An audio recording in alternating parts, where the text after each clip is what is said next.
What's going on, everyone? Welcome back. Today, I wanted to try out some Shadow Gligar gameplay in the open. Greatly gets a very fun Pokemon with the Fury Cutter buff, although Aerial Ace as well as Dig could stand some room for improvement. They're not the most efficient moves in the game, but they do have great coverage of both flying and ground type damage, and combining that with a bug type fast move, and you have a very interesting core breaker. Let's get into the battles and see what this Pokemon can do. First game of the day, we're going to see Shadow Gligar as our lead up against a Dusclops. Not a great spot to be in. Fury Cutter is resisted by the Ghost typing, and they have Ice Punch as well, which is super effective into our Gligar. I'm going to do 2 Fury Cutters, swap into our Blastoise. That way I can realign my 3-turn move into their 3-turn move and get a full rollout sneak. Our opponent goes for a Shadow Punch here, which is going to do quite a bit of damage to us. Honestly, not really. It doesn't do that much to a Blastoise here. Luckily, we are able to take that damage as well as reach a Skull Bash against a Poison Sting Tentacruel when they bring that in. Skull Bash is going to raise our defense. It's also going to do a lot of damage. It looks like our opponent does not end up shielding that first move. And because of that, I think there's a chance here that I can go for switch advantage in this game. I think at this point, if I win switch, I'm in a very good spot. I have my Furret in the back line, and as we know, Sucker Punch is super effective into that Ghost type, and we also resist basically all of their damage with our normal typing. So if I want to fight for switch, keep our Gligar away from that Ghost type Pokemon, let's see what they want to do. They did full send the first Sludge Wave. I'm going to shield up the second one. Our opponent at this point has dumped all of their energy into us, and they are just in range where a Hydro Cannon should be enough to KO them. Hydro Cannon number 1 being thrown, our opponent very likely will end up letting this go. They realize I have 2 moves. They do let that move through, and we see their final Pokemon is a Wigglytuff. Now, this Pokemon, despite having Tough in its name, likely not going to be that big of a threat here for us here in the back line. While we do have 2 Pokemon that are kind of soft to it with both our Shadow Gligar and our Furret, we don't necessarily need to outright win the matchup against it with any of those Pokemon. All I really need to do is whittle this thing down with our damage with Blastoise, as well as potentially survive an Icy Wind with our Shadow Gligar, get to an Aerial Ace, and whittle them down even further into a range where our Furret can Sucker Punch this down and deal with that Dusclops later on. We were able to just barely reach that Aerial Ace. We did survive on about 1 HP there. The next charm will knock us out, but this Aerial Ace will end up putting them down deep into the red, into Sucker Punch down range. Dusclops has nowhere to go on the backline. Our opponent realizes it. They end up top lefting. GG there to them. Next game, Shadow Caesar as the lead. Little bit of an awkward Pokemon to see. I bring in my Blastoise because we do resist the Bullet Punch damage, and we can start outpacing them if they start full sending the Trailblazes, especially if they give us a full rollout sneak there. That's amazing to see. Our opponent goes for that Trailblaze. It will draw or shield. That's a lot of energy down the drain. They boost their attack, but they instantly clear their boost by swapping into Cradilly. This is not the worst spot to be in, despite the fact that it is a Grass type into our Water type, and despite the catch, because I would have thrown Hydro Cannon into this Pokemon anyway. No reason to Skull Bash this. I don't have Ice Punch, so at this point, this is the way to go. Hydro Cannon number 2, not quite enough here to get a shield from them. In fact, they are able to reach an attack against us. I feel like a Grass Knot is always going to come. They want to guarantee the knockout or the shield, and at this point, I can swap right back into our Shadow Gligar and farm them all the way down. That Shadow Caesar comes back in. I have a lot of energy for it, but no, they actually come in, unfortunately, with an Azumarill, a Pokemon I would much rather not see with our Shadow Gligar, because this Pokemon resists our Fury Cutter damage, and it also is going to be able to do super effective bubble damage, as well as potentially knock us out with an Ice Beam. I should have thrown that move on CMP. I didn't expect the instant throw here from our opponent. I didn't want to give him a full bubble sneak to make an easy farm down for them. But at this point, I think that we might still have a chance to win this one. We 1-turn lag on our Furret, which means they're able to CMP us here on this attack. That is 1 less Sucker Punch of damage I get into the Caesar. But as long as they don't boost, I think Furret will be able to at least still neutralize this Pokemon. In comes the Swift. Will this get a shield? At this point, they likely have to shield something. They do shield that attack. Sucker Punch damage is adding up, but thanks to that 1-turn lag that I was talking about earlier on in this game, that is going to make it so this Shadow Caesar does in fact survive, and Blastoise is going to have to sweep this entire endgame. Down goes that Shadow Caesar. In comes the Azumarill. We go instantly for the Skull Bash. This move will be able to either draw a shield or at the very least do a lot of damage and raise our defense. They do end up shielding that move, so at this point, that is a lot of energy down the drain, but I also got that defense increase, which I think is very important. If I didn't boost my defense stat, this Play Rough likely would knock us out. In comes the Play Rough. We do survive the move, but can we knock them out with this Skull Bash? I'm not quite sure they're in Skull Bash range, and I have to hope that if I don't knock him out with this, that I can survive long enough and just reach the move before their next attack. Just barely. We do reach this Hydro Cannon before the next move is going to be thrown. Hydro Cannon should be enough here to knock out the Azumarill. Blastoise putting in so much work here in the endgame. GG there to our opponent. Next game, going to see Shadow Gligar up against a Cradilly, this time in the lead. Not a bad lead matchup. Fury Cutter is super effective into the Grass-type Pokemon, and we have a lot of neutral charge attack pressure as well. With that said, they are on Bullet Seed rather than Acid this time, which means they actually generate energy just a little bit quicker. They have stab damage against us, as well as the fact that they are going to be able to make it just a bit more awkward where I can't outpace them to a Dig earlier on in the matchup. I have to go for an Aerial Ace instead if I want to get 2 moves off in the Zero Shield matchup. Our opponent going to go for the next move here, but not before the Dig will be reached this time. We are at -1 attack, but because I throw the higher damaging move, this should still knock them out or draw a shield. Our opponent does end up letting that go, And what are they about to bring in here? Our opponent thinking for just a second. They bring in a Dedenne. Honestly, that's not a great spot to be in for us here. Dedenne is going to be able to go for a Parabolic Charge. I have to hope that I survive this and get a shield. No, that knocks us out. And now who do I bring in? At this point, it's a defense-boosted Dedenne. I have no way to outpace this Pokemon. I have no way to one-shot them. Sucker Punch is resisted by this Fairy-type Pokemon. I don't know what we can really do here. I'm going to try my best, though, to use our Furret to get shields down, or honestly, I'd rather have them no-shield the attack, just so I can start ramping up my damage. I go for the Trailblaze to boost my attack stat up just a little bit here to counteract the defense boost, but they're still at a net +1 defense here, which is going to be so hard to deal with. Our opponent actually also shields up that attack. I guess at this point, they see blood in the water. This little mouse is about to sweep my whole team. Parabolic Charge does knock us out here. Blastoise, I don't know what you're about to do here, buddy, but you have to try your best to survive long enough to knock them out. They're at, like, +4 maybe defense at this point. Parabolic Charge once again being spammed out. Such a spammy Pokemon here. Blastoise might be able to survive a Parabolic Charge from this range, but honestly, after the extra Thunder Shock damage, we're basically going to get knocked out. I have to hope that whatever they have in the back line, I can, I don't know, somehow one-shot with Blastoise. Maybe they have a Talonflame back there. Maybe they no-shield this move.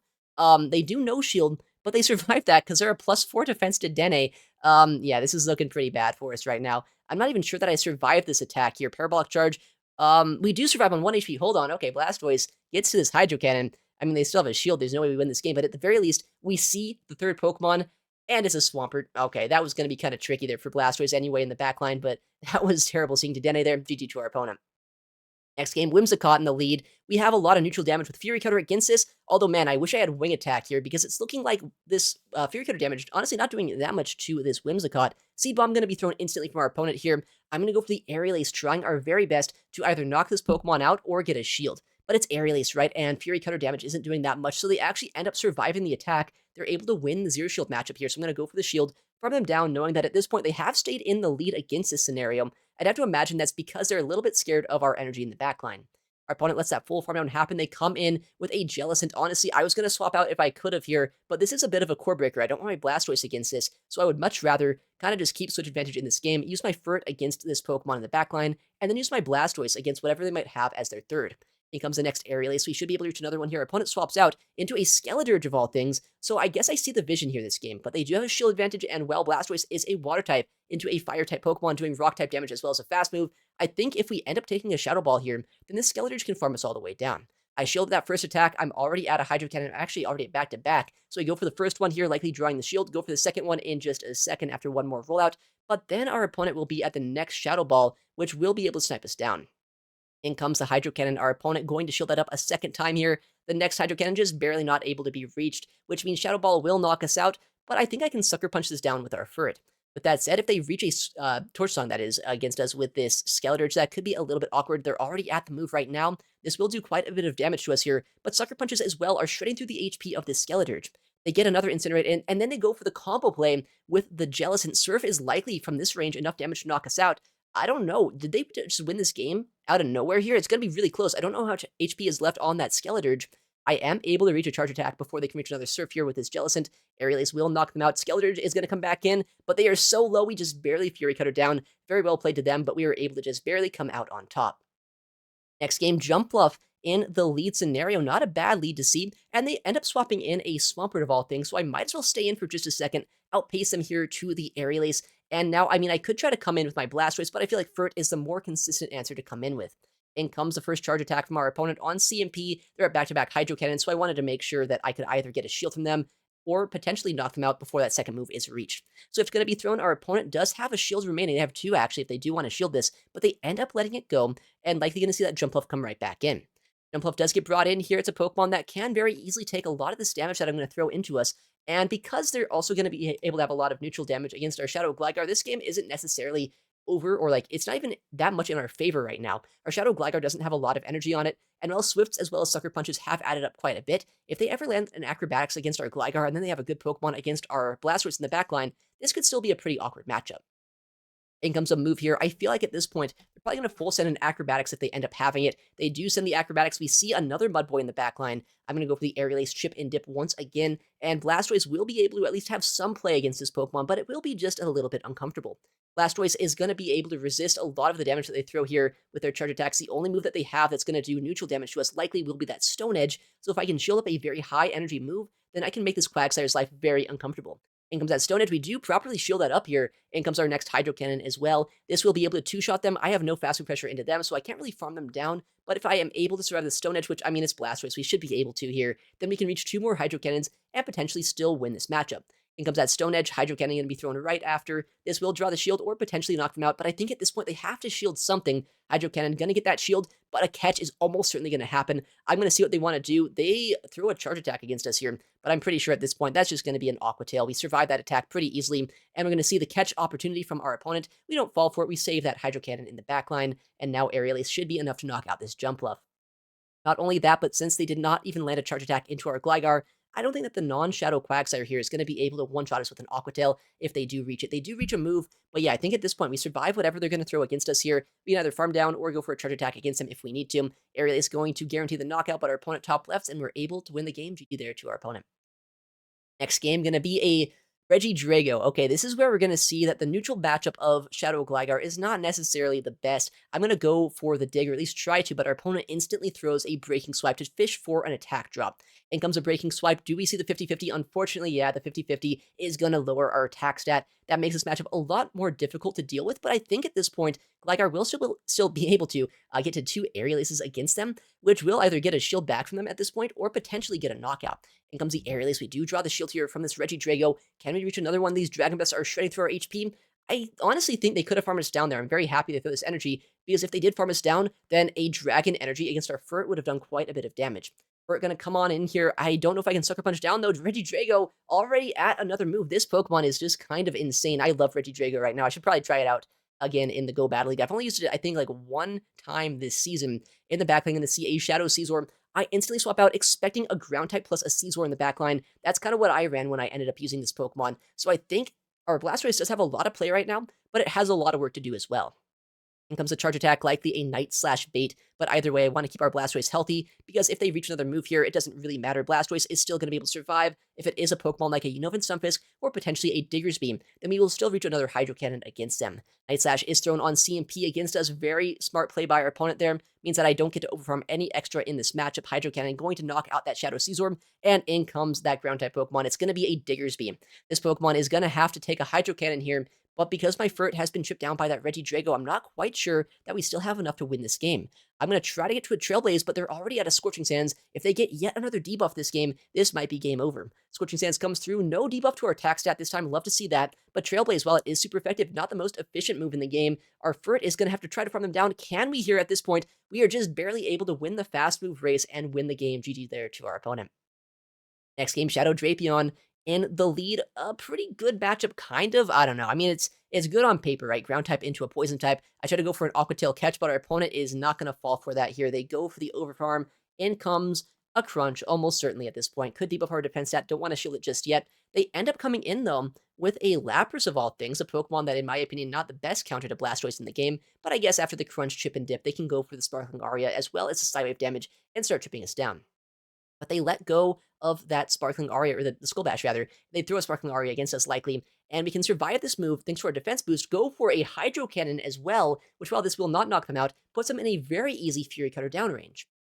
They use some energy on their Drapeon, so having all of this energy on our Shadow Gligar is likely going to be a very helpful thing for us right now. In comes that Shadow Drapeon once again. We reach a charge attack here first. I think at this point they know this could be a dig. They have to shield this move, or I guess they don't. They no-shield the attack. That is an insane call, but I think because they no-shield that, they're not even going to get to a second charge attack this game. Going to be just an Aqua Tail here against us. They're in farm down range now on that Shadow Drapeon. In comes the Shadow Sableye. We have our Furt in the backline. Our opponent is trying to play out this game, but I don't think it's really going to matter at this point. While they might be able to two-shot us with these foul plays, it's not going to be enough Sucker Punch damage, as well as Trailblaze is going to draw the shield, is going to start tearing through their HP. They have to shield this move up guaranteed, and then at this point, I can go for a Swift even after the fact to make sure I can pace that move just a little bit quicker.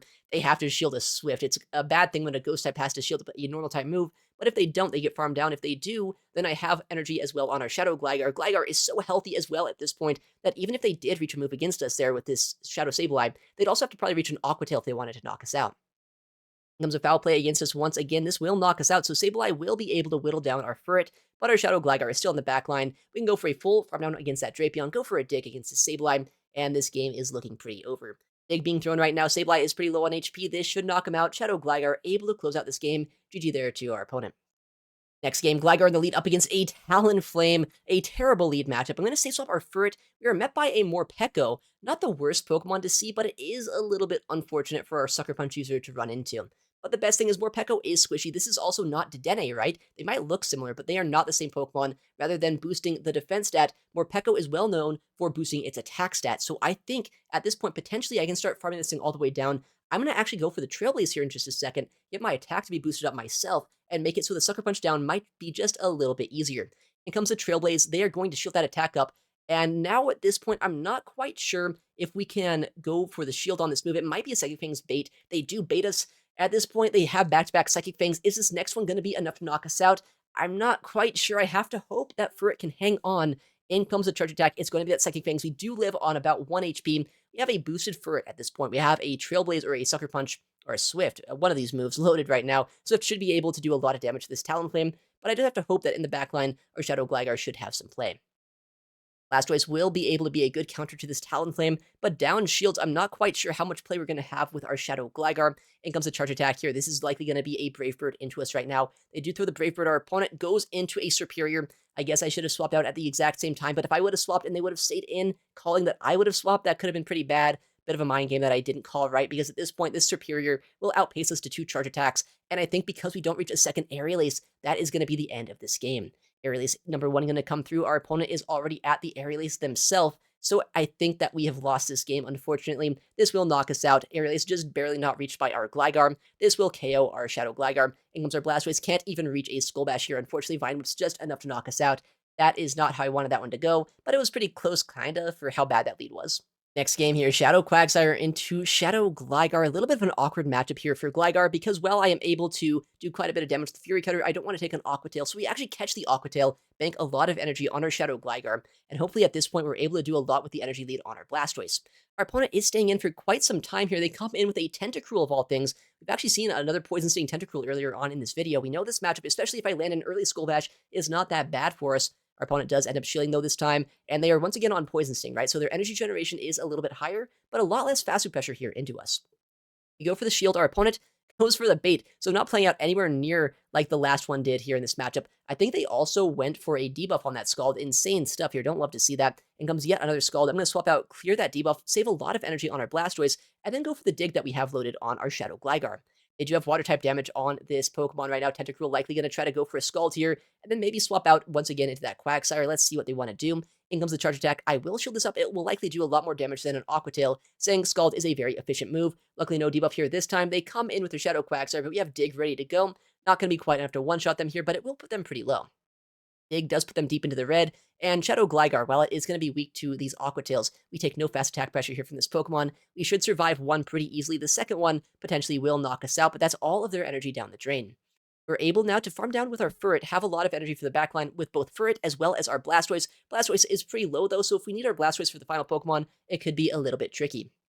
Our opponent thinking for just a second, who do they want to bring into this matchup? They bring in, I guess it's Triple Water. Dugong ends up coming in here. That is not a Pokemon I was expecting to see. Kind of surprised I didn't bring Dugong into our Shadow Gligar, honestly. But very happy to see that here right now. Trailblaze is able to two-shot them pretty consistently here from this range. In comes an Icy Wind against us. We can survive this attack pretty easily. And then at this point, Blastoise with the energy in the backline should still be in a very good position. They come back in with that Tentacruel. I'm going to go for the Trailblaze here, trip them down into range with just a single Hydro Cannon. Should be enough damage to knock them out. They do end up letting that go. I guess I don't have any shields left over, so they didn't really have much of a choice in the matter. But now Blastoise should be able to come in, go for a Hydro Cannon here, a Skull Bash against that Dugong, and this game should be ours. We have 100 energy here on Blastoise. Hydro Cannon already is going to be reached. Unfortunately, it will be 2 more rollouts before I get to my next Skull Bash here. A little bit of a clunky energy management there thing with the 65 and 40 energy moves, but we still are able to win CMP, go for the Skull Bash, and take the knockout and win the game. GG there to our opponent. Next game, we're going to see Shadow Gligar up against a Reggie Drago. Okay, we've seen this Pokemon before here in the video. A very awkward matchup, especially if they get an early debuff against us. It's not amazing to see, but we know the backline likely is going to be very good for our Blastoise. They go instantly for a Charge Attack here. This is going to once again likely be a Breaking Swipe. The 50-50 coin flip on that attack drop once again does not go in our favor, which means these Aerial Aces are just barely going to tickle this Pokemon. In comes the Aerial Ace. Our opponent does end up going for the no shield. We have another one ready to go here in just a second. This one will end up knocking them out, or potentially drawing a shield if they want to keep this Reggie Drago alive. No, this time they let it go. All right, that's good for us. At the very least, we got rid of this very annoying Pokemon. In comes a Shadow Caesar there in the back line. We do normally expect to see Shadow Caesar when we see those Reggie Drago. They're a very good pairing here in this meta. We go instantly for the Swift. It's resisted, but Shadow Caesar is not really a Pokemon that you can no-shield moves on no matter what, so we end up getting that shield, and we are doing quite a bit of damage to them as well.